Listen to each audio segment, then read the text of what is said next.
Basava I T channel videos ನೋಡಲು subscribe ಮಾಡಿ ಹಾಗೂ ಹೊಸ ವೀಡಿಯೋಗಳ ನೋಟಿಫಿಕೇಶನ್ಗಾಗಿ ಬೆಲ್ ಐಕಾನ್ ಪ್ರೆಸ್ ಮಾಡಿ. Welcome to Basava I T channel. ಇವತ್ತಿನ ವಿಡಿಯೋದಲ್ಲಿ ಟ್ರಾನ್ಸ್ಡ್ಯೂಸರ್ಸ್ ಚಾಪ್ಟ್ರಲ್ಲಿ ಬರ್ತಕ್ಕಂಥ linear variable differential transformer sensor ಬಗ್ಗೆ ನೋಡೋಣ, ಅಥವಾ ಇದನ್ನು ಶಾರ್ಟ್ ಫಾರ್ಮಲ್ಲಿ LVDT ಅಂತಲೂ ಕರೀತಾರೆ.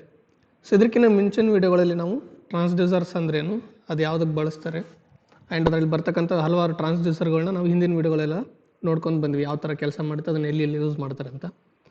ಸೊ ಆ ವಿಡಿಯೋ ಲಿಂಕ್ಗಳನ್ನೆಲ್ಲ ನಾನು ಡಿಸ್ಕ್ರಿಪ್ಷನ್ ಬಾಕ್ಸಲ್ಲಿ ಹಾಕಿರ್ತೀನಿ, ನೀವು ಅಲ್ಲಿ ಹೋಗಿ ಯಾವ ವಿಡಿಯೋ ಬೇಕೋ ಆ ಲಿಂಕ್ ಕ್ಲಿಕ್ ಮಾಡಿ ಆ ವಿಡಿಯೋ ನೋಡ್ಬೋದು. ಸೊ ಇನ್ನು ಇವತ್ತಿನ ಟಾಪಿಕ್ ಬಗ್ಗೆ ಹೇಳೋದಾದರೆ ಲೀನಿಯರ್ ವೇರಿಯಬಲ್ ಡಿಫರೆನ್ಷಿಯಲ್ ಟ್ರಾನ್ಸ್ಫಾರ್ಮರ್ ಅಥವಾ ಶಾರ್ಟ್ ಫಾರ್ಮಲ್ಲಿ LVDT ಅಂತಲೂ ಕರಿಬೋದು. ಸೊ ಹೆಸರು ಹೇಳ್ದಂಗೆ ಇದು ಒಂದು ಟ್ರಾನ್ಸ್ಫಾರ್ಮರ್. ಇದೇನು ಮಾಡುತ್ತಂದರೆ a linear variable differential transformer or LVDT is a widely used inductive sensor which is used to translate linear motion into electrical signals. So ಇದು ಹೆಸರೇ ಹೇಳಂಗೆ ಏನು ಮಾಡುತ್ತಂದರೆ ಲೀನಿಯರ್ ಮೋಷನ್ನ ಡಿಟೆಕ್ಟ್ ಮಾಡುವಂಥ ಒಂದು ಟ್ರಾನ್ಸ್ಫಾರ್ಮರ್. ಸೊ ಇದು ಟ್ರಾನ್ಸ್ಫಾರ್ಮರ್ ಆಗಿರೋದ್ರಿಂದ ಇದರಲ್ಲಿ ಇಂಡಕ್ಟರ್ಸ್ ಬಳಸೋದ್ರಿಂದ ಇದನ್ನು ನಾವು ಇಂಡಕ್ಟಿವ್ ಸೆನ್ಸರ್ ಅಂತಲೂ ಕರಿಬೋದು. ಸೊ ಇದು ಏನು ಮಾಡುತ್ತಂದರೆ ಲೀನಿಯರ್ ಮೋಷನ್ ಅಂದರೆ ಲೆಫ್ಟ್ ರೈಟ್ ಆಗಿರ್ಬೋದು, ಅಪ್ ಡೌನ್ ಆಗಿರ್ಬೋದು, ಈ ಥರ ಮೂಮೆಂಟ್ ಆಗುವಂಥ ಮೋಷನ್ನ ಡಿಸ್ಪ್ಲೇಸ್ಮೆಂಟ್ನ ಎಲೆಕ್ಟ್ರಿಕಲ್ ಸಿಗ್ನಲ್ಸ್ ಆಗಿ ಕನ್ವರ್ಟ್ ಮಾಡುತ್ತೆ. ಸೊ ಅದಕ್ಕೆ ನಾವು LVDT ಅಂತ ಕರಿತೀವಿ. In this device the self inductance of a coil is varied by varying the reluctance of its magnetic circuit. So ಇಂಡಕ್ಟೆನ್ಸ್ನ ಯಾವ ರೀತಿ ವೇರಿ ಮಾಡ್ಬೋದು ಅಂತ ನಾವು ಇಂಡಕ್ಟಿವ್ ಸೆನ್ಸರ್ಸ್ ವಿಡಿಯೋದಲ್ಲಿ ನೋಡಿದ್ವಿ. ಸೊ ಅದರಲ್ಲಿ ಒಂದು ಮೆಥಡ್ ಏನಂದರೆ ರಿಲಕ್ಟೆನ್ಸ್ನ ವೇರಿ ಮಾಡೋದ್ರಿಂದ ನಾವು ಒಂದು ಇಂಡಕ್ಟೆನ್ಸ್ ವ್ಯಾಲ್ಯೂನ ಚೇಂಜ್ ಮಾಡ್ಬೋದು ಅಂತ. ರಿಲಕ್ಟೆನ್ಸ್ ವೇರಿ ಮಾಡೋದು ಹೆಂಗೆ ಅಂದರೆ ಆ ಒಂದು ಕೋರ್ ಇರುತ್ತಲ್ಲ, ಆ ಕೋರ್ನ ಎಷ್ಟರ ಮಟ್ಟಿಗೆ ನಾವು ಕಾಯಿಲ್ ಒಳಗಡೆ ಇನ್ಸರ್ಟ್ ಮಾಡಿರ್ತೀವಿ ಅಥವಾ ವೈಂಡಿಂಗ್ ಒಳಗಡೆ ಇನ್ಸರ್ಟ್ ಮಾಡಿರ್ತೀವಿ ಅನ್ನೋದ್ರ ಮೇಲೆ ಆ ರಿಲಕ್ಟೆನ್ಸ್ ಚೇಂಜ್ ಆಗುತ್ತೆ. ಸೊ ಇಲ್ಲಿ ರಿಲಕ್ಟೆನ್ಸ್ ಚೇಂಜ್ ಆದಾಗ ಅಲ್ಲಿ ಪ್ರೊಡ್ಯೂಸ್ ಆಗೋಂಥ ಇಂಡಕ್ಟೆನ್ಸ್ ಕೂಡ ಚೇಂಜ್ ಆಗುತ್ತೆ. ಸೊ ಅದೇ ಪ್ರಿನ್ಸಿಪಲ್ನ ಬಳಸ್ಕೊಂಡು ಇದು LVDT ವರ್ಕ್ ಮಾಡುತ್ತೆ. ಇನ್ನು LVDT ಸೆನ್ಸರ್ ನೋಡೋದಕ್ಕೆ ಈ ಥರ ಇರುತ್ತೆ, ಈ ಥರ ಟ್ಯೂಬುಲರ್ ಶೇಪ್ ಇರುತ್ತೆ. ಇದರಲ್ಲಿ ಪ್ರೈಮರಿ ಮತ್ತು ಸೆಕೆಂಡ್ರಿ ವೈಂಡಿಂಗ್ಸ್ ಇರ್ತವೆ. ಆ್ಯಂಡ್ ಇಲ್ಲೇನು ಹೊರಗಡೆ ಶಾಫ್ಟ್ ರೀತಿ ಕಾಣ್ತಿದ್ದೇನೋ ಇದು ಒಂದು ಲೀನಿಯರ್ ಡಿಸ್ಪ್ಲೇಸ್ಮೆಂಟ್ ಮಾಡೋದಕ್ಕೆ ಯಾವುದ್ರ ಲೀನಿಯರ್ ಡಿಸ್ಪ್ಲೇಸ್ಮೆಂಟ್ನ ನಾವು ಮೆಜರ್ ಮಾಡಬೇಕು ಅದಕ್ಕೆ ಆ ಒಂದು ಮೆಟೀರಿಯಲ್ ಅಥವಾ ಆ ಒಂದು ಡಿವೈಸ್ಗೆ ಅಟ್ಯಾಚ್ ಮಾಡ್ತೀವಿ. ಆ್ಯಂಡ್ ಇದಕ್ಕೆ ಅಟ್ಯಾಚ್ ಆಗಿ ಒಳಗಡೆ ಒಂದು ಐರನ್ ಕೋರ್ ಇರುತ್ತೆ, ಈ ಶಾಫ್ಟಿಗೆ ಅಟ್ಯಾಚ್ ಆಗಿರೋಂಥ ಐರನ್ ಕೋರ್ ಇರುತ್ತೆ ಒಳಗಡೆ ಒಂದು. ಆ್ಯಂಡ್ LVDT ಸಿಂಬಲ್ ನೋಡೋದಾದರೆ ಈ ಥರ ಇರುತ್ತೆ, ಒಂದು ಪ್ರೈಮರಿ ಕಾಯಿಲ್ ಇರುತ್ತೆ ಆ್ಯಂಡ್ 2 ಸೆಕೆಂಡ್ರಿ ಕಾಯಿಲ್ಸ್ ಇರ್ತವೆ, ಅಥವಾ ಪ್ರೈಮರಿ ವೈಂಡಿಂಗ್ 1, 2 ಸೆಕೆಂಡ್ರಿ ವೈಂಡಿಂಗ್ಸ್ ಇರ್ತವೆ. ಸೊ ಇಲ್ಲಿ 2 ಸೆಕೆಂಡ್ರಿ ವೈಂಡಿಂಗ್ನ ಸೀರೀಸಲ್ಲಿ ಕನೆಕ್ಟ್ ಮಾಡಿರ್ತಾರೆ. ಇಲ್ಲಿ ನೋಡ್ಬೋದು, ಇದೊಂದು ವೈಂಡಿಂಗ್ ಆ್ಯಂಡ್ ಇದೊಂದು ವೈಂಡಿಂಗ್, ಎರಡನ್ನೂ ಸೀರೀಸಲ್ಲಿ ಕನೆಕ್ಟ್ ಮಾಡಿ ಒಂದೇ ಔಟ್ಪುಟ್ನ ತೊಗೊಂಡಿದ್ದಾರೆ. ಆ್ಯಂಡ್ ಇದೇನಿದೆಲ್ಲ ಇದು ಮೂವೇಬಲ್ ಕೋರ್. ಸೊ ಈ ಕೋರ್ನ ನಾವು ಮೇಲೆ ಕೆಳಗೆ ಅಥವಾ ಹಿಂದಕ್ಕೆ ಮುಂದಕ್ಕೆ ಮೂವ್ ಮಾಡ್ಬೋದು. ಸೊ ಇದೇ ಕೋರ್ಗೆ ಅಟ್ಯಾಚ್ ಆದಂಥ ಶಾಫ್ಟ್ ನಮ್ಗೆ ಇಲ್ಲಿ ಹೊರಗಡೆ ಕಾಣೋದು. ಸೊ ಈ ಶಾಫ್ಟ್ ಮುಖಾಂತರ ನಾವು ಈ ಕೋರ್ನ ಹಿಂದಕ್ಕೆ ಮುಂದಕ್ಕೆ ಅಥವಾ ಮೇಲೆ ಒಳಗಡೆ ಹೊರಗಡೆ ಮೂವ್ ಮಾಡ್ಬೋದು. ಸೊ ನೆಕ್ಸ್ಟ್ ಕನ್ಸ್ಟ್ರಕ್ಷನ್ ಬಗ್ಗೆ ನೋಡೋದಾದ್ರೆ ಯಾವ ರೀತಿ LVDTನ ಕನ್ಸ್ಟ್ರಕ್ಟ್ ಮಾಡಿರ್ತಾರೆ ಅಥವಾ ಕನ್ಸ್ಟ್ರಕ್ಷನ್ ಯಾವ ರೀತಿ ಇರುತ್ತೆ ಅಂತ ನೋಡೋದಾದ್ರೆ, ಸೊ ಈ ಒಂದು ಇಮೇಜ್ ಮುಖಾಂತರ ನಾವು ಸಿಂಪಲ್ ಆಗಿ ತಿಳ್ಕೊಬೋದು ಕನ್ಸ್ಟ್ರಕ್ಷನ್ ಯಾವ ರೀತಿ ಇರುತ್ತೆ ಅಂತ. LVDT consists of a single primary winding and 2 secondary windings which are wound on a cylindrical former. So ಒಂದು ಸಿಲಿಂಡ್ರಿಕಲ್ ಫಾರ್ಮರ್ ಇರುತ್ತೆ, ಅದ್ರ ಮೇಲೆ ಪ್ರೈಮರಿ ವೈಂಡಿಂಗ್ 1 ಇರುತ್ತೆ ಆ್ಯಂಡ್ 2 ಸೆಕೆಂಡ್ರಿ ವೈಂಡಿಂಗ್ಸ್ನ ವೌಂಡ್ ಮಾಡಿರ್ತಾರೆ. ಓಕೆ, ಇಲ್ಲಿ ನೋಡ್ಬೋದು ಬ್ಲೂ ಕಲರ್ ಏನು ಕಾಣ್ತಿದ್ದಾನೋ ಇದು primary winding and 2 red colour ಏನು ಕಾಣ್ತಿರ್ತಾವೆ either side of primary winding, ಅವೆರಡು secondary windings. The secondary windings have the 2 windings have secondary windings have equal number of turns and are identically wound on either side of the primary winding. So secondary windings ಏನಿದಾವೆ ಈ ಎರಡು identical windings ಆಗಿರ್ತವೆ. ಅಂದರೆ first secondary winding ಎಷ್ಟು turns ಇರ್ತಾವೋ secondary winding ಕೂಡ ಅಷ್ಟೇ turns ಇರ್ತವೆ and identically wound on either side of the primary winding. So primary ವೈಂಡಿಂಗಿಗೆ ಎರಡೂ ಸೇಮ್ ಡಿಸ್ಟೆನ್ಸಲ್ಲಿ ವೌಂಡ್ ಮಾಡಿರ್ತಾರೆ. ಅಂದರೆ ಫಾರ್ ಎಕ್ಸಾಂಪಲ್ ಈ ಫಸ್ಟ್ ಸೆಕೆಂಡರಿ ವೈಂಡಿಂಗ್ ಎಷ್ಟು ದೂರ ಇರುತ್ತೋ ಪ್ರೈಮರಿ ವೈಂಡಿಂಗ್ಗೆ ಸೆಕೆಂಡ್ ವೈಂಡಿಂಗ್ ಕೂಡ ಅಷ್ಟೇ ದೂರ ಇರುತ್ತೆ. ಸೊ ಈ ಥರ ಐಡೆಂಟಿಕಲ್ ಆಗಿ 2 ಸೆಕೆಂಡ್ರಿ ವೈಂಡಿಂಗ್ಸ್ನ ವೌಂಡ್ ಮಾಡಿರ್ತಾರೆ. ಪ್ರೈಮರಿ ವೈಂಡಿಂಗಿಗೆ ಲೆಫ್ಟ್ ಸೈಡ್ ಒಂದು, ರೈಟ್ ಸೈಡ್ ಒಂದು. And the primary winding is connected to AC source. So ಇದು ಟ್ರಾನ್ಸ್ಫಾರ್ಮರ್ ಆಗಿರೋದ್ರಿಂದ ನಾವು ಇದಕ್ಕೆ AC ಇನ್ಪುಟ್ನ ಕೊಡ್ತೀವಿ ಆ್ಯಂಡ್ ಔಟ್ಪುಟ್ ಬರೋದು ಕೂಡ ಇದರಿಂದ AC ನೇ ಬರುತ್ತೆ. ಸೊ ಇಲ್ಲಿ ಪ್ರೈಮರಿ ವೈಂಡಿಂಗಿಗೆ ನಾವು ಎ ಸಿ ಸಪ್ಲೈನ ಕನೆಕ್ಟ್ ಮಾಡ್ತೀವಿ. And A movable soft iron core is placed inside the farmer in such A way that it can move with A small linear motion. So ಒಂದು linear movable ಕೋರ್ನ place ಮಾಡಿರ್ತಾರೆ. ಅದು soft ಐರನ್ನಿಂದ ಮಾಡಿರೋಂಥದ್ದು ಅಥವಾ laminated silicon ಸ್ಟೀಲಿಂದ ಮಾಡಿದಂಥ core ಇರುತ್ತೆ.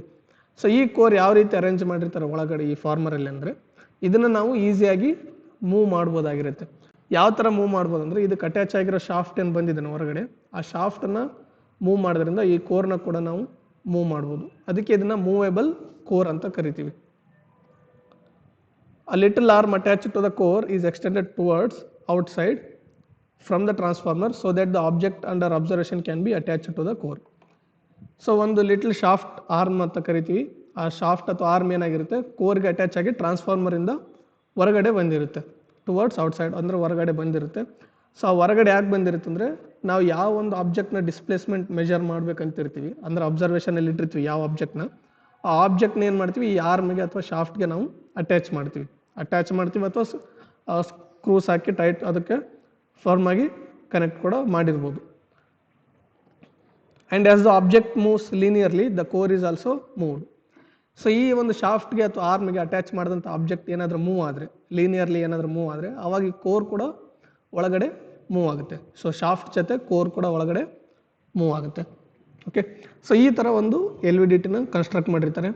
ಒಂದು cylindrical former ಇರುತ್ತೆ, ಅದಕ್ಕೆ ಒಂದು ಪ್ರೈಮರಿ ವೈಂಡಿಂಗ್ ಮಾಡಿರ್ತಾರೆ ಸೆಂಟರ್ ಸೈಡಲ್ಲಿ. ಆ್ಯಂಡ್ ಪ್ರೈಮರಿ ವೈಂಡಿಂಗಿಗೆ ಲೆಫ್ಟ್ ಸೈಡ್ ಮತ್ತು ರೈಟ್ ಸೈಡ್ ಎರಡೂ ಕಡೆನೂ ಒಂದೊಂದು ಸೆಕೆಂಡ್ರಿ ವೈಂಡಿಂಗ್ ಇರುತ್ತೆ. ಆ ಸೆಕೆಂಡ್ರಿ ವೈಂಡಿಂಗ್ನ ಸೀರೀಸಲ್ಲಿ ಕನೆಕ್ಟ್ ಮಾಡಿ ಔಟ್ಪುಟ್ ತೊಗೊಂಡಿರ್ತಾರೆ. ಆ್ಯಂಡ್ ಅದ್ರ ಮಧ್ಯಭಾಗದಲ್ಲಿ ಈ ಒಂದು ಫಾರ್ಮರ್ ಏನಿರುತ್ತೋ ಅದ್ರ ಮಧ್ಯಭಾಗದಲ್ಲಿ ಒಂದು ಮೂವೇಬಲ್ ಕೋರ್ನ ಐರನ್ನಿಂದ ಮಾಡಿದಂಥ ಸಾಫ್ಟ್ ಐರನ್ ಅಥವಾ ಲ್ಯಾಮಿನೇಟೆಡ್ ಸಿಲಿಕಾನ್ ಸ್ಟೀಲಿಂದ ಮಾಡಿದಂಥ ಕೋರ್ನ ಪ್ಲೇಸ್ ಮಾಡಿರ್ತಾರೆ. ಸೊ ಈ ಕೋರ್ ಯಾವ ಥರ ಇರುತ್ತೆ ಅಂದರೆ, ಒಳಗಡೆ ಲೀನಿಯರ್ಲಿ ಅಥವಾ ಹಿಂದಕ್ಕೆ ಮುಂದಕ್ಕೆ ಮೂವ್ ಆಗುವಂಥ ಒಂದು ಕೋರ್ ಇರುತ್ತೆ. ಸೊ ಅದು ಮೂವ್ ಆಗಬೇಕಾದ್ರೆ ಅದಕ್ಕೆ ಅಟ್ಯಾಚ್ ಆಗಿರೋವಂಥ ಶಾಫ್ಟ್ ಅಥವಾ ಆರ್ಮ್ನ ನಾವು ಹೊರಗಡೆ ತೊಗೊಂಬಂದಿರ್ತೀವಿ ಟ್ರಾನ್ಸ್ಫಾರ್ಮರಿಂದ. ಆ ಶಾಫ್ಟ್ ಮೂವ್ ಆಗೋದ್ರಿಂದ ಈ ಒಂದು ಕೋರ್ ಮೂವ್ ಆಗುತ್ತೆ. ಸೊ ಶಾಫ್ಟ್ ನಾವು ಬೈ ಹ್ಯಾಂಡ್ ಆದ್ರೆ ಮೂವ್ ಮಾಡ್ಬೋದು, ಅಥವಾ ಯಾವುದಾದ್ರೂ ಆಬ್ಜೆಕ್ಟ್ದು ಡಿಸ್ಪ್ಲೇಸ್ಮೆಂಟ್ ಮೆಜರ್ ಮಾಡಬೇಕು ಅಂದರೆ ಆ ಆಬ್ಜೆಕ್ಟ್ ಈ ಶಾಫ್ಟ್ನ ಕನೆಕ್ಟ್ ಮಾಡಿರ್ಬೋದು. ಸೊ ಇದು ಒಂದು LVDT construction. Next working of LVDT. So ಈ ಒಂದು ಟ್ರಾನ್ಸ್ಫಾರ್ಮರ್ ಅಥವಾ LVDT ಸೆನ್ಸರ್ ಯಾವ ರೀತಿ ಕೆಲಸ ಮಾಡುತ್ತೆ ಅಂತ ನೋಡಿದರೆ, ಸೊ ಇದು basic construction picture. The frequency of AC input supply to the primary winding is kept between 50 Hz to 20 kHz. So ಇನ್ನು ನಾವು AC ಕೊಡ್ತೀವಲ್ಲ ಪ್ರೈಮರಿ ವೈಂಡಿಂಗಿಗೆ, ಆ ಒಂದು AC ನಾವು 50 Hz ಹಿಡಿದು ಅಪ್ ಟು 20 kHz ವರೆಗೆ ಯಾವ ರೇಂಜಲ್ಲಿ ಆದರೂ ಸಪ್ಲೈನ ಕೊಡ್ಬೋದು ಪ್ರೈಮರಿ ವೈಂಡಿಂಗಿಗೆ. And in normal position of the core normal ಪೊಸಿಷನಲ್ಲಿದ್ದಾಗ ಅಂದರೆ ಸೆಂಟ್ರಲ್ ಪೊಸಿಷನಲ್ಲಿದ್ದಾಗ equal voltages are induced in both the secondary windings. So ಇವು ಎರಡೂ ಸೆಕೆಂಡ್ರಿ ವೈಂಡಿಂಗ್ಸಲ್ಲಿ ಏನಾಗುತ್ತೆ, ಈಕ್ವಲ್ ವೋಲ್ಟೇಜ್ ಇಂಡ್ಯೂಸ್ ಆಗುತ್ತೆ. ಯಾಕಂದರೆ ಎರಡೂ ವೈಂಡಿಂಗ್ಸ್ಗೆ ಕೋರ್ ಸೇಮ್ ಆಗಿ ಡಿವೈಡ್ ಆಗಿರುತ್ತೆ. ಸೊ ಈ ಒಂದು ವೈಂಡಿಂಗಿಗೆ ಎಷ್ಟು ಕೋರ್ ಪ್ರೆಸೆಂಟ್ ಇರುತ್ತೋ ಈ ಒಂದು ವೈಂಡಿಂಗಿಗೆ ಅಷ್ಟೇ ಕೋರ್ ಪ್ರೆಸೆಂಟ್ ಇರುತ್ತೆ.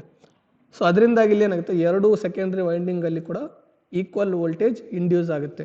ಓಕೆ, ಸೊ ಇಲ್ಲಿ ನೋಡ್ಬೋದು ಕಾಯಿಲ್ಸಲ್ಲಿ ಯಾವ ಥರ ಕಾಯಿಲ್ ಇದೆ ಆ್ಯಂಡ್ ಈ ಒಂದು ಮೂವೇಬಲ್ ಕೋರ್ ಯಾವ ಥರ ಮೂವ್ ಮಾಡ್ಬೋದು ಅಂತ. Okay, and the two secondary windings are connected in series but with opposite polarity so that the output voltage is equal to the sum of two secondary voltages. So ಎರಡು secondary ವೈಂಡಿಂಗ್ನ ಸೀರೀಸಲ್ಲಿ connection ಮಾಡಿರ್ತಾರೆ. ಯಾವ ರೀತಿ ಅಂದರೆ opposite polarity ಇರುತ್ತೆ. Okay, ಇದು for example ನಾವು ಇದು ಪ್ಲಸ್ ಮೈನಸ್ ಅಂತ ಕನ್ಸಿಡರ್ ಮಾಡಿದರೆ ಎರಡು ವೈಂಡಿಂಗ್ದು, ಇದು ಮೇಲೆದು ಪ್ಲಸ್ ಕೆಳಗಿಂದು ಮೈನಸ್, ಮತ್ತು ಇದು ಮೇಲೆದು ಪ್ಲಸ್ ಕೆಳಗಿಂದು ಮೈನಸ್ ಅಂತ ಕನೆಕ್ಟ್ ಮಾಡಿದರೆ ಎರಡೂ ಮೈನಸ್ಗಳು ಇಲ್ಲಿ ಅಟ್ಯಾಚ್ ಆಗಿದ್ದಾವೆ ನೋಡ್ಬೋದು. ಆ್ಯಂಡ್ ಎರಡು ಪ್ಲಸ್ನ ಇಲ್ಲಿ ಔಟ್ಪುಟ್ ತೊಗೊಂಡಿದ್ದೀವಿ. ಸೊ ಈ ಒಂದು ಕಾಯಿಲಿಂದ ಏನು ಔಟ್ಪುಟ್ ಬರುತ್ತೋ ಈ ಕಾಯಿಲಿಂದ ಅದೇ ಔಟ್ಪುಟ್ ಬರುತ್ತೆ. ಆದರೆ ಇಲ್ಲಿ ಅಪೋಸಿಟ್ ಪೊಲಾರಿಟಿಯಲ್ಲಿ ಕನೆಕ್ಟ್ ಮಾಡಿದ್ರಿಂದ ಎರಡು ಕಾಯಿಲಿಂದ ಬರುವಂಥ ಡಿಫ್ರೆನ್ಸ್ ಔಟ್ಪುಟ್ನ ನಮಗೆ ಇಲ್ಲಿ ಔಟ್ಪುಟ್ ವೋಲ್ಟೇಜ್ ಅಲ್ಲಿ ಆ ಪ್ಲೇಸಲ್ಲಿ ಔಟ್ಪುಟ್ ಬರುತ್ತೆ ನಮಗೆ. For example, output voltage is equal to secondary 1 voltage minus secondary 2 voltage. So ಇದು ಸೆಕೆಂಡ್ರಿ 1 ಕಾಯಿಲ್ B ಅಂತ ಏನಿದೆ ಇದು first secondary winding, coil C ಏನಿದೆ ಇದು ಸೆಕೆಂಡ್ರಿ ವೈಂಡಿಂಗ್ ಅಂದ್ಕೊಳ್ಳಿ. ಸೊ ಅಲ್ಲಿ ಏನಾಗುತ್ತೆ, ಇದರಿಂದ ಪ್ರೊಡ್ಯೂಸ್ ಆಗೋಂಥ ವೋಲ್ಟೇಜ್ಗೆ ನಾವು ES1 ಅಥವಾ ಆ್ಯಂಡ್ ಇದರಿಂದ ವೋಲ್ಟೇಜ್ ಪ್ರೊಡ್ಯೂಸ್ ಆಗೋದಕ್ಕೆ ES2 ಅಂತ ಕರೆದ್ರೆ ಔಟ್ಪುಟ್ ವೋಲ್ಟೇಜ್ ಏನಿರುತ್ತೆ ES1 ಮೈನಸ್ ES2 ಇರುತ್ತೆ. Okay, in normal position of the core ES1 is equal to ES2 and E0 is equal to 0. So normal ಪೊಸಿಷನಲ್ಲಿ ಇದ್ದಾಗ ಕೋರ್ ಫಸ್ಟ್ ಸೆಕೆಂಡ್ರಿ ವೈಂಡಿಂಗ್ ಇಂದ ಏನು output voltage ಬರುತ್ತೋ secondary winding ಇದ್ದಾಗ ಅದೇ voltage output ಬರುತ್ತೆ. ಆದರೆ ಎರಡು ಅಪೋಸಿಟ್ ಪೊಲಾರಿಟಿಯಲ್ಲಿ ಇರೋದ್ರಿಂದ ಈ ಒಂದು ವೈಂಡಿಂಗ್ ಇಂದ ಬರುವಂಥ ಔಟ್ಪುಟ್ ವೋಲ್ಟೇಜ್ ಪಾಸಿಟಿವ್ ಆಗಿದ್ರೆ ಈ ಒಂದು ವೈಂಡಿಂಗ್ ಇಂದ ಬರುವಂಥ ವೋಲ್ಟೇಜ್ ನೆಗೆಟಿವ್ ಆಗಿರುತ್ತೆ. So ES1 minus ES2 is equal to 0 ಆಗುತ್ತೆ. ಅವಾಗ ಎರಡರಿಂದ ಈಕ್ವಲ್ ವೋಲ್ಟೇಜ್ ಔಟ್ಪುಟ್ ಬರೋದ್ರಿಂದ ಅಲ್ಲಿ ಏನಾಗುತ್ತೆ, output voltage is equal to 0. Now if the core is moved little towards inside then ES1 is greater than ES2. So ಇವಾಗ core ಏನಾದರೂ ಒಳಗಡೆ move ಆದರೆ, ಒಳಗಡೆ ಅಂದರೆ ಈ ಕಡೆ ಲೆಫ್ಟ್ ಸೈಡ್ಗೆ ಮೂವ್ ಆದರೆ ಇಲ್ಲಿ ನೋಡ್ಬೋದು ES1 ವೈಂಡಿಂಗ್ ಏನಿದೆನೋ ಅಲ್ಲಿ ಕೋರ್ ಜಾಸ್ತಿ ಕವರ್ ಆಗುತ್ತೆ, ES2 ವೈಂಡಿಂಗ್ ಏನಿದೆ ಅಲ್ಲಿ ಕಡಿಮೆ ಕೋರ್ ಕವರ್ ಆಗಿರುತ್ತೆ. ಸೊ ಅವಾಗ ಏನಾಗುತ್ತೆ, ES1ನಲ್ಲಿ ಇಂಡ್ಯೂಸ್ ಆಗೋಂಥ ವೋಲ್ಟೇಜ್ ಜಾಸ್ತಿ ಇರುತ್ತೆ, ES2ದಲ್ಲಿ ಇಂಡ್ಯೂಸ್ ಆಗೋಂಥ ವೋಲ್ಟೇಜ್ ಕಡಿಮೆ ಇರುತ್ತೆ. So therefore ES1 is equal to is greater than ES2. So output voltage ಏನು ಬರುತ್ತೆ ಇಲ್ಲಿ, ES1 ಏನಿರುತ್ತೋ ಅದು ಮೈನಸ್ ES2 ಔಟ್ಪುಟ್ ಬರುತ್ತೆ. ಫಾರ್ ಎಕ್ಸಾಂಪಲ್ ES1ನಲ್ಲಿ 3 volts ಇಂಡ್ಯೂಸ್ ಆಗಿತ್ತು, ES2ದಲ್ಲಿ 2 volts ಇಂಡ್ಯೂಸ್ ಆಗಿತ್ತು ಅಂದರೆ ಸೊ ಇದು ಪ್ಲಸ್ ಇರುತ್ತೆ ES1 ಆ್ಯಂಡ್ ES2 ಮೈನಸ್ ಇರೋದ್ರಿಂದ so 3 minus 2 is equal to 1 volt. So 1 volt output ಬರುತ್ತೆ ಇಲ್ಲಿ. And similarly on moving the core little towards outside then ES1 is lesser than ES2. So ಅದೇ ರೀತಿ opposite ಡೈರೆಕ್ಷನಲ್ಲಿ right ಸೈಡ್ಗೆ ಅಂದರೆ ಕೋರ್ನ ಹೊರಗಡೆ move ಮಾಡಿದರೆ ನಾವೇನಾಗುತ್ತೆ ಹೊರಗಡೆ ಸೈಡ್, ಅವಾಗ ಏನಾಗುತ್ತೆ ES2ಗೆ ಕೋರ್ ಜಾಸ್ತಿ ಕವರ್ ಆಗುತ್ತೆ ಆ್ಯಂಡ್ ES1ಗೆ ಕೋರ್ ಕಡಿಮೆ ಕವರ್ ಆಗುತ್ತೆ. ಓಕೆ, ಸೊ ಅವಾಗ ಈ ಒಂದು ES2 ವೈಂಡಿಂಗಿಗೆ ಬರುವಂಥ ಔಟ್ಪುಟ್ ವೋಲ್ಟೇಜ್ ಜಾಸ್ತಿ ಇರುತ್ತೆ, ES1ಗೆ ಬರುವಂಥ ಔಟ್ಪುಟ್ ವೋಲ್ಟೇಜ್ ಕಡಿಮೆ ಇರುತ್ತೆ. ಸೊ ಅವಾಗ ಇಲ್ಲಿ ಏನಾಗುತ್ತೆ, ನೆಗೆಟಿವ್ ವೋಲ್ಟೇಜ್ ನಮಗೆ ಔಟ್ಪುಟ್ ಬರುತ್ತೆ, ಪಾಸಿಟಿವ್ ವೋಲ್ಟೇಜ್ ಬರಲ್ಲ. ಓಕೆ, ಸೊ ಈ ಥರ ನಾವು ಈ ಒಂದು ಕೋರ್ ಮೂವ್ ಮಾಡಿದಾಗ ಏನಾಗುತ್ತೆ, ಪಾಸಿಟಿವ್ ಮತ್ತು ನೆಗೆಟಿವ್ ವೋಲ್ಟೇಜಲ್ಲಿ ಬರ್ತಕ್ಕಂಥ ವೇರಿಯೇಷನ್ ಇರುತ್ತೆ. ಸೊ ಇಲ್ಲಿ AC ಔಟ್ಪುಟ್ ಬರೋದ್ರಿಂದ ನಾವು ಅದನ್ನು ಪಾಸಿಟಿವ್ ಅಥವಾ ನೆಗೆಟಿವ್ ಅಂತ ಹೇಳೋಕ್ಕಾಗಲ್ಲ. ಇಲ್ಲಿ ನೆಗೆಟಿವ್ ವೋಲ್ಟೇಜ್ ಅಂದರೆ 180 ಡಿಗ್ರಿ ಫೇಸ್ ಶಿಫ್ಟ್ ಆಗಿರುತ್ತೆ. ಸೊ ನಾರ್ಮಲಿ ಸೈನ್ ವೇವ್ ಯಾವ್ದಾರ್ಥ ಬರುತ್ತೋ ಔಟ್ಪುಟ್ AC ವೋಲ್ಟೇಜ್ದು, ನೆಗೆಟಿವ್ ವೋಲ್ಟೇಜ್ ಬರ್ತಿರ್ಬೇಕಾದ್ರೆ LVDTಯಿಂದ ಅದೇ ವೇವು 180 ಡಿಗ್ರಿ ಫೇಸ್ ಶಿಫ್ಟ್ ಆಗಿರುತ್ತೆ. Next, the amount of voltage change in either secondary winding is proportional to the amount of linear motion. So ಎಷ್ಟರ ಮಟ್ಟಿಗೆ output voltage change ಆಗುತ್ತೆ ಈ ಎರಡು ವೈಂಡಿಂಗ್ಗಳಲ್ಲಿ ಅಂದರೆ ಎಷ್ಟರ ಮಟ್ಟಿಗೆ ಈ ಒಂದು ಲೀನಿಯರ್ ಮೋಷನ್ ಇಲ್ಲಿ ಆಗಿದೆ, ಎಷ್ಟರ ಮಟ್ಟಿಗೆ ಡಿಸ್ಪ್ಲೇಸ್ಮೆಂಟ್ ಆಗಿದೆ ಅನ್ನೋದ್ರ ಮೇಲೆ ಈ ಒಂದು ಸೆಕೆಂಡ್ರಿ ವೈಂಡಿಂಗ್ ಔಟ್ಪುಟ್ ಡಿಪೆಂಡ್ ಆಗಿರುತ್ತೆ. ಸೊ ಡೈರೆಕ್ಟ್ಲಿ ಪ್ರಪೋರ್ಷನಲ್ ಇರುತ್ತೆ, ಎಷ್ಟು ಮೂವ್ ಆಗುತ್ತೋ ಈ ಒಂದು ಕೋರ್ ಅಷ್ಟು ಒಂದು ಔಟ್ಪುಟ್ ವೋಲ್ಟೇಜಲ್ಲಿ ಇಲ್ಲಿ ವೇರಿಯೇಷನ್ ಆಗುತ್ತೆ. So by comparing the magnitudes and phase of the secondary voltage that are ES1 and ES2 the amount and direction of displacement can be determined. So ಎರಡರದ್ದು ವೋಲ್ಟೇಜ್ ES1 ವೋಲ್ಟೇಜ್ ಮತ್ತು ES2 ಎರಡರ secondary winding ವೋಲ್ಟೇಜ್ಗಳನ್ನ ನಾವು compare ಮಾಡೋದ್ರಿಂದ magnitudes ಮತ್ತು ಫೇಸ್ನ compare ಮಾಡೋದ್ರಿಂದ ಏನಾಗುತ್ತೆ, ಯಾವ object ಏನು ಅಟ್ಯಾಚ್ ಮಾಡಿರ್ತೀವಿ ನಾವು ಅದು ಯಾವ ಕಡೆ ಮೂವ್ಮೆಂಟ್ ಆಯಿತು ಅಥವಾ ಯಾವ ಕಡೆ ಡಿಸ್ಪ್ಲೇಸ್ಮೆಂಟ್ ಆಯಿತು ಮತ್ತು ಎಷ್ಟು ಡಿಸ್ಪ್ಲೇಸ್ಮೆಂಟ್ ಆಯಿತು ಅಂತ ನಾವಿಲ್ಲಿ ಕಂಡುಹಿಡಿಬೋದು. ಓಕೆ, ಸೊ ಇದಿಷ್ಟು ಯಾವ ರೀತಿ LVDT ವರ್ಕ್ ಮಾಡುತ್ತೆ ಅನ್ನೋದು. ಇದನ್ನೇ ನಾವು ಒಂದು ಸಿಂಪಲ್ ಆ್ಯನಿಮೇಷನ್ ಮುಖಾಂತರ ನೋಡೋದಾದರೆ ಇಲ್ಲಿ ನೋಡ್ಬೋದು, ಈ ರೆಡ್ ಕಲರ್ ಏನಿದೆ ಇದು ಪ್ರೈಮರಿ ಕಾಯಿಲ್, ಈ ಒಂದು ಗ್ರೀನ್ ಮತ್ತು ಬ್ಲೂ ಕಲರ್ ಏನಿದೆ ಇವು ಸೆಕೆಂಡ್ರಿ ಕಾಯಿಲ್. ಇದು ಬ್ಲೂ ಇರೋದು ಸೆಕೆಂಡ್ರಿ ಕಾಯಿಲ್ 1 ಆ್ಯಂಡ್ ಗ್ರೀನ್ ಇರೋದು ಸೆಕೆಂಡ್ರಿ ಕಾಯಿಲ್ 2. ಸೊ ಇಲ್ಲಿ ನೋಡ್ಬೋದು ಇದು ಬ್ಲ್ಯಾಕ್ ಕಲರ್ ಏನು ಮೂವ್ ಆಗ್ತದೆ ಇದು ಕೋರ್. ಸೊ ನಾವು ರೆಡ್ ಕಲರ್ ವೇವ್ ಏನಿಲ್ಲಿ ತೋರಿಸಿದ್ವಿ ಅದು ಪ್ರೈಮರಿ ವೈಂಡಿಂಗಿಗೆ ಕೊಟ್ಟಂಥ AC ಇನ್ಪುಟ್. ಸೊ ಇಲ್ಲಿ ನೋಡ್ಬೋದು ಕೋರ್ ಯಾವ ಕಡೆ ಮೂವ್ ಆಗುತ್ತೋ ಆ ಕಡೆ ಔಟ್ಪುಟ್ ಬರೋದು ಜಾಸ್ತಿ ಆಗುತ್ತೆ. ಸೆಕೆಂಡ್ರಿ 1 ಕಡೆ ಮೂವ್ ಆದಾಗ ನೋಡ್ಬೋದು, ಅಂದರೆ ಬ್ಲೂ ಕಾಯಿಲ್ಗೆ ಮೂವ್ ಆದಾಗ ನೋಡ್ಬೋದು ಬ್ಲೂ ಔಟ್ಪುಟ್ ವ್ಯಾಲ್ಯೂ ಇಲ್ಲಿ ಜಾಸ್ತಿ ಆಗುತ್ತೆ. ಆ್ಯಂಡ್ ಗ್ರೀನ್ ಕಾಯಿಲ್ ಕಡೆ ಮೂವ್ ಆದಾಗ ನೋಡ್ಬೋದು ಗ್ರೀನ್ ಔಟ್ಪುಟ್ ಇಲ್ಲಿ ಜಾಸ್ತಿ ಆಗುತ್ತೆ. ಆದರೆ ಬ್ಲೂ ಮತ್ತು ಗ್ರೀನ್ ಅಂದರೆ ಫಸ್ಟ್ ಸೆಕೆಂಡ್ರಿ ವೈಂಡಿಂಗ್ದು ಮತ್ತು ಸೆಕೆಂಡ್ರಿ ವೈಂಡಿಂಗ್ದು ಔಟ್ಪುಟ್ ನೋಡ್ಬೋದು ನೀವು ಎರಡು ಒಂದಕ್ಕೊಂದು ಫೇಸ್ ಶಿಫ್ಟ್ ಆಗಿದ್ದಾವೆ, 180 ಡಿಗ್ರಿ ಫೇಸ್ ಶಿಫ್ಟ್ ಆಗಿದ್ದಾವೆ. ಸೊ ನೋಡ್ಬೋದು ಇದು ಪಾಸಿಟಿವ್ ಇತ್ತು ಅಂದರೆ ಇಲ್ಲಿ ನೆಗೆಟಿವ್ ಇದೆ, ಈ ಥರ 180 ಡಿಗ್ರಿ ಫೇಸ್ ಶಿಫ್ಟ್ ಇರುತ್ತೆ ಔಟ್ಪುಟ್ಟಲ್ಲಿ. ಸೊ ಇಲ್ಲಿ ಫೈನಲಿ ಲೈಟ್ ಸ್ಕೈ ಬ್ಲೂ ಕಲರಿಂದ ಏನು ತೋರಿಸಿದಾರೋ ಅದು ಫೈನಲ್ ಔಟ್ಪುಟ್ ವೋಲ್ಟೇಜ್ ಬರೋಂಥದ್ದು, ಯಾವ ರೀತಿ ಫೈನಲ್ ಔಟ್ಪುಟ್ ವೋಲ್ಟೇಜ್ ಬರುತ್ತೆ ಅಂತ. ಸೊ ಬ್ಲೂ ಕಲರ್ ವೋಲ್ಟೇಜ್ ಜಾಸ್ತಿ ಇತ್ತಂದರೆ ನಮಗೆ ಪಾಸಿಟಿವ್ ಔಟ್ಪುಟ್ ಬರುತ್ತೆ, ಗ್ರೀನ್ ಕಲರ್ ವೋಲ್ಟೇಜ್ ಜಾಸ್ತಿ ಇತ್ತಂದರೆ ನಮಗೆ ನೆಗೆಟಿವ್ ಔಟ್ಪುಟ್ ಬರುತ್ತೆ. ಓಕೆ, 180 ಡಿಗ್ರಿ ಫೇಸ್ ಶಿಫ್ಟ್ ಆಗಿರೋಂಥ ಔಟ್ಪುಟ್ ಬರುತ್ತೆ. ಸೊ ಈ ಥರ ವೋಲ್ಟೇಜ್ ಎಷ್ಟಿದೆ, ಓಕೆ ಮ್ಯಾಗ್ನಿಟ್ಯೂಡ್ ಅಂದರೆ ವೋಲ್ಟೇಜ್ ಲೆವೆಲ್ ಎಷ್ಟಿದೆ ಮತ್ತು ಅದು ಪಾಸಿಟಿವ್ ಇದೆನೋ ನೆಗೆಟಿವ್ ಇದೆನೋ ಅಂದರೆ ಫೇಸ್ ಕಂಪೇರ್ ಮಾಡೋದ್ರಿಂದ ನಾವು ಈ ಒಂದು ಎಲ್ ವಿ ಡಿ ಟಿಗೆ ಅಟ್ಯಾಚ್ ಮಾಡಿದಂಥ ಆಬ್ಜೆಕ್ಟ್ ಯಾವ ಸೈಡ್ ಅಂದರೆ ಲೆಫ್ಟ್ ಸೈಡ್ ಮೂವ್ ಆಯಿತು, ರೈಟ್ ಸೈಡ್ ಮೂವ್ ಆಯಿತು, ಆ್ಯಂಡ್ ಎಷ್ಟು ಮೂವ್ ಆಯಿತು, ಎಷ್ಟು ಮಿಲಿಮೀಟರ್ ಮೂವ್ ಆಯಿತು ಅಂತ ಕೂಡ ಫೈಂಡ್ ಔಟ್ ಮಾಡ್ಬೋದು. ಸೊ ಈ ಈ ಒಂದು ಆ್ಯನಿಮೇಷನಲ್ಲಿ ನೋಡ್ಬೋದು, ಒಂದು ಆಬ್ಜೆಕ್ಟ್ನ ಅಟ್ಯಾಚ್ ಮಾಡಿದ್ದಾರೆ ಕೋರ್ಗೆ. ಈ ಆಬ್ಜೆಕ್ಟ್ ಮೂವ್ ಆದಂಗೆಲ್ಲ ನೋಡ್ಬೋದು ಕೋರ್ ಕೂಡ ಮೂವ್ ಆಗ್ತಾಯಿದೆ. ಸೊ ಅವಾಗಲ್ಲಿ ಔಟ್ಪುಟ್ಟಲ್ಲಿ ಬರ್ತಕ್ಕಂಥ ವೇವ್ ಫಾರ್ಮ್ ಶೇಪ್ ಚೇಂಜ್ ಆಗುತ್ತೆ, ಮ್ಯಾಗ್ನಿಟ್ಯೂಡ್ ಆ್ಯಂಡ್ ಡೈರೆಕ್ಷನ್ ಎರಡು ಚೇಂಜ್ ಆಗೋದನ್ನು ನೋಡ್ಬೋದು. ಸೊ ಈ ಥರ ನಾವು ಕೋರ್ಗೆ ಅಟ್ಯಾಚ್ ಮಾಡಿದಂಥ ಆಬ್ಜೆಕ್ಟ್ನ ಮೂವ್ ಮಾಡೋದ್ರಿಂದ output voltage L V D T output ವೋಲ್ಟೇಜಲ್ಲಿ magnitude as well as direction ಎರಡು ಚೇಂಜ್ ಆಗುತ್ತೆ. ಸೊ ಆ ಎರಡನ್ನು ಕಂಪೇರ್ ಮಾಡಿ ನೋಡಿದಾಗ ಏನಾಗುತ್ತೆ, ನಮಗೆ ಆಬ್ಜೆಕ್ಟ್ ಯಾವ ಕಡೆ ಮೂವ್ ಆಯಿತು ಆ್ಯಂಡ್ ಎಷ್ಟು ಮೂವ್ ಆಯಿತು ಅನ್ನೋದು ನಮಗೆ ಇಲ್ಲಿ ಗೊತ್ತಾಗುತ್ತೆ. ಸೊ ಇದು ಒಂದು complete L V D T ಯಾವ ಥರ ವರ್ಕ್ ಆಗುತ್ತೆ ಅನ್ನೋದು. So L V D T ಅಂದರೆ linear variable differential transform. So ಇದರಿಂದ ಓನ್ಲಿ ನಾವು ಲೀನಿಯರ್ ಡಿಸ್ಪ್ಲೇಸ್ಮೆಂಟ್ನ ಮಾತ್ರ ಮೆಜರ್ ಮಾಡ್ಬೋದು. ಅಂದರೆ ರೈಟ್ ಮೂವ್ ಆಯಿತಾ ಅಥವಾ ಲೆಫ್ಟ್ ಮೂವ್ ಆಯಿತಾ ಅಂತ ಮೆಜರ್ ಮಾಡ್ಬೋದು, ಅಥವಾ ಇದನ್ನು ವರ್ಟಿಕಲ್ ಆಗಿ ಪ್ಲೇಸ್ ಮಾಡಿದರೆ ನಾವು ಎಲ್ ವಿ ಡಿ ಟಿನ ಅಪ್ ಡೌನ್ ಮೂವ್ ಆಗಿರೋದು ಕೂಡ ಮೆಜರ್ ಮಾಡ್ಬೋದು. ಅದೇ ಇನ್ನೊಂದು ಬರುತ್ತೆ ಆರ್ ವಿ ಡಿ ಟಿ ಅಂತ, ಅದು ರೊಟೇಷನಲ್ ವೇರಿಯಬಲ್ ಡಿಫ್ರೆನ್ಷಿಯಲ್ ಟ್ರಾನ್ಸ್ಫಾರ್ಮರ್. ಅದರಿಂದ ನಾವು ಆ್ಯಂಗುಲರ್ ಡಿಸ್ಪ್ಲೇಸ್ಮೆಂಟ್ ಆಗಿರೋದು ಕೂಡ ಮೆಜರ್ ಮಾಡ್ಬೋದು. ಸೊ ಈ L V D T advantages ನೋಡೋದಾದರೆ, the moving core does not make contact with other electrical components as the assembly of the assembly. So ಇಲ್ಲೇನು assembly ಇರುತ್ತೋ ಆ ಅಸೆಂಬ್ಲಿಗೆ ಯಾವುದೇ ರೀತಿ ಇಲ್ಲಿ ಮೂವಿಂಗ್ ಕೋರ್ ಟಚ್ ಆಗೋದೇ ಇಲ್ಲ. ಸೊ ಅದರಿಂದಾಗಿ ರಿಲಯಬಿಲಿಟಿ ಜಾಸ್ತಿ ಇರುತ್ತೆ. ಸೊ ಯಾವುದೇ ಒಂದು ಎಲೆಕ್ಟ್ರಿಕಲ್ ಕಾಂಪೊನೆಂಟ್ ಇಲ್ಲಿ ಡ್ಯಾಮೇಜ್ ಆಗಲ್ಲ, ಆ್ಯಂಡ್ ಕೋರ್ಗೂ ಕೂಡ ಆ ಒಂದು ಎಲೆಕ್ಟ್ರಿಕಲ್ ಕಾಂಪೊನೆಂಟ್ಸ್ ಯಾವುದೇ ರೀತಿ ಡಿಸ್ಟರ್ಬೆನ್ಸ್ ಆಗಲ್ಲ. Next, the core can be so aligned that N air gap exist around it. So air gap exist ಆಗೋ ರೀತಿನೂ ನಾವು ಇಲ್ಲಿ ಕೋರ್ನ ಅಲೈನ್ ಮಾಡಬೇಕಾಗುತ್ತೆ. ಸೊ ಅಲೈನ್ ಮಾಡಿರ್ತಾರೆ ಅದೇ ರೀತಿ, ಯಾಕಂದರೆ ಯಾವುದೇ ರೀತಿ ಒಂದು ಒಳಗಡೆ ಫ್ರಿಕ್ಷನ್ ಕ್ರಿಯೇಟ್ ಆಗಬಾರ್ದು, ಮತ್ತು ಮೆಕ್ಯಾನಿಕಲ್ ವೈಬ್ರೇಷನ್ ಆಗಿರ್ಬೋದು ಅಥವಾ ಯಾವುದೇ ರೀತಿ ವೈಂಡಿಂಗಿಗೆ ಡೈರೆಕ್ಟಾಗಿ ಟಚ್ ಆಗಬಾರ್ದು, ಆ ಥರ ಒಂದು ಅರೇಂಜ್ಮೆಂಟ್ ಮಾಡಿರ್ತಾರೆ ಇಲ್ಲಿ. And the L V D T design lends itself for easy modification to fulfil a whole range of different applications in both research and industry. So research and industry ಅಥವಾ research ಫೀಲ್ಡ್ಗಳಲ್ಲಿ ಈ L V D T ಬೇರೆ ಬೇರೆ ರೀತಿ ನಾವು ಡಿಸೈನ್ನಲ್ಲಿ modification ಮಾಡ್ಕೋಬೋದು. ಯಾವ ರೀತಿ ನಮಗೆ ಮಾಡಿಫಿಕೇಶನ್ ಬೇಕು, ಯಾವ ರೀತಿ ವರ್ಕಿಂಗ್ ಬೇಕು, ಅದೇ ರೀತಿ ಮಾಡಿಫಿಕೇಶನ್ ಮಾಡಿಕೊಂಡು ರಿಸರ್ಚ್ ಸೆಂಟರ್ಗಳಲ್ಲಿ ಅಥವಾ ರಿಸರ್ಚ್ ವಿಂಗಲ್ಲಿ ಈ ಒಂದು ಎಲ್ ವಿ ಡಿ ಟಿನ ಯೂಸ್ ಮಾಡ್ಬೋದು. ಸೊ ಈಸಿಯಾಗಿ ಮಾಡಿಫೈ ಮಾಡ್ಬೋದು ಇದನ್ನು. ಸೊ ಇವು ಒಂದು ಕೆಲವು ಅಡ್ವಾಂಟೇಜಸ್ ಎಲ್ ವಿ ಡಿ ಟಿದು. ನೆಕ್ಸ್ಟ್ ಡಿಸ್ಅಡ್ವಾಂಟೇಜಸ್ ನೋಡೋದಾದರೆ, very high displacement is required for generating high voltages.